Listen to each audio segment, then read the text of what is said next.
The University of Minnesota YMCA Y Scholars Program is a program created by Patty Neiman.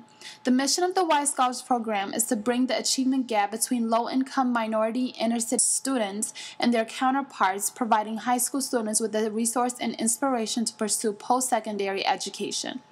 Y Scholars is geared towards students in Minneapolis, St. Paul, and first-ring suburbs and has roughly 10 cities within this area. Participants in the program help students with college prep, studying for the ACT, providing tutoring sessions, and helping students set and achieve goals. During spring semester, myself, Luli, along with another Y Scholars participant, took Bus 16 every Thursday after school to Fair School located in downtown Minneapolis. Fair is a K-12 charter school that is centered around performing arts and divergent thinking principles.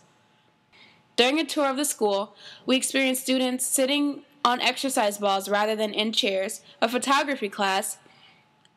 Fair even has its own dance studio, and kindergartners who have iPads as a part of their curriculum. Fair School has a lottery system, much like seen in the movie Waiting for Superman. Other families pin their hopes to a bouncing ball, a hand pulling a card from a box, or a computer that generates numbers in random sequence. Because when there's a great public school, there aren't enough spaces. And so we do what's fair. We place our children and their future in the hands of luck. Most of his teachers are young and connect very easily with the students. Class sizes are small, consisting of no more than 15 to 20 students. As a first-year student, journeying through the intricacies of self-discovery, I have learned much more about who I am as an individual in such a short period of time than ever before. But more importantly, I feel that I'm beginning to understand how these strengths are advantages in working with my peers towards a common goal, to strengthen people and thus families and communities. The first day that I entered Fair School, I met and interacted. Hold on. I met and interacted with the students, many of whom reminded me of much of myself. My fondest memories of interacting with the students was when we were just chilling, chit-chatting away, having conversations centered on current events, day-to-day life, their home lives, and of course, Jersey Shore. Eventually, small talk turned into conversations about the day-to-day life of a college student, the college application process, and their goals and aspirations for the future. While at Fair, I met a senior who will soon become a Division I athlete, a student who makes the most creative graphic designs you'll ever see and even dabbles in photography, a student who dreams of attending Juilliard, a student who's writing her own novel, and a student who loves to jerk. The list goes on. Each student is amazing in their own right. These students are students of color, attending an inner-city school, but they are not charity cases or hopeless causes. They have so much personality, dreams, goals, and aspirations. All they need is the right people in their lives to nurture their gifts and to encourage them.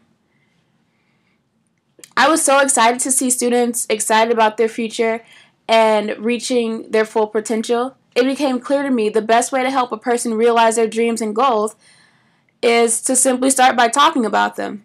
A simple conversation can help to focus, reinforce, and encourage ideas that have been mulled over. The next major step is taking action that leads toward accomplishing the goal. In our Y Scholars seminars, we would often talk about bridging the achievement gap amongst inner-city students. As we talked more and more about the linguistic, economic, and racial differences that separated the students that we would be working with from their counterparts, I realized that this type of community engagement is something that I would want to continuously be involved in. As I sit here and think about life, think about what I want to accomplish, and if I have the time, I realize that giving back is in this heart of mine. Many complain and say volunteering is a hassle. Why on earth would I do something for free? That is when I sit them down and tell them, volunteering gives you so much more than what you give it. What does it give you, they ask. Well, my friend, you have to volunteer and see.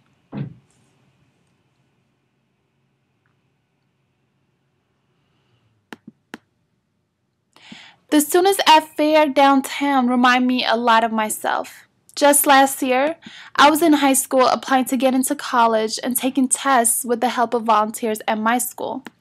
And look where I am now. But my students are incredible. They are hardworking, down-to-earth, talented. Some are quiet, some are loud, some are tall, and some are short. Some can dance and others can sing. So basically, they can do anything. But all of them have many obstacles standing between them and college. I go there to show them that I come from the same background, but I have overcame those obstacles. And if I can do it, then they for sure can do it. The closer I get with each of them, the more I see that they are starting to realize that. At first, it was hard getting the students to open up. They see me as another person there who thought she was better, trying to help people that were lower than her. I would go there and talk. They wouldn't listen. And if they were listening, they would be very negative in their responses. Then we started talking about college preparation. One girl told me she scored low on her ACT. I shared my first low score with her and told her I had to take my test 3 times before I got my official score. She told me she appreciated it because her lower score made her feel bad. When I started to give a little bit of myself, they did the same. I had to come in right. This included not being judgmental, knowing my place in the school, and seeing everything I did from the perspective of the students. When we got to the school, we would try and get students to stay. Hey, do you think you could stay today? Do you have homework or maybe want to talk about college or anything in general? Sometimes they would say yes. Sometimes no because they had things to do. And sometimes they would say no, but they would come anyways. When they did come, we would sit down and do homework together. If they had questions, they would ask. If I had questions, I would ask. Or else they would ask me about my college experience. What's college like? What are your classes? Where do you live? Do you like it better than high school? Because high school sucks. I laughed because I was asking those same questions and making those same I was asking those same questions and making those I was asking the same questions and making the same comments not too long ago. The highlight of my year with the students at Fair was the campus tour of the university we gave them. About 20 to 25 students came to see the university. About 20 to 25 students came to see the university through our eyes. By this time, they were comfortable with me. They joked around with me and asked me so many questions openly. We've seen everything from the recreational center to lecture halls to even my dorm room.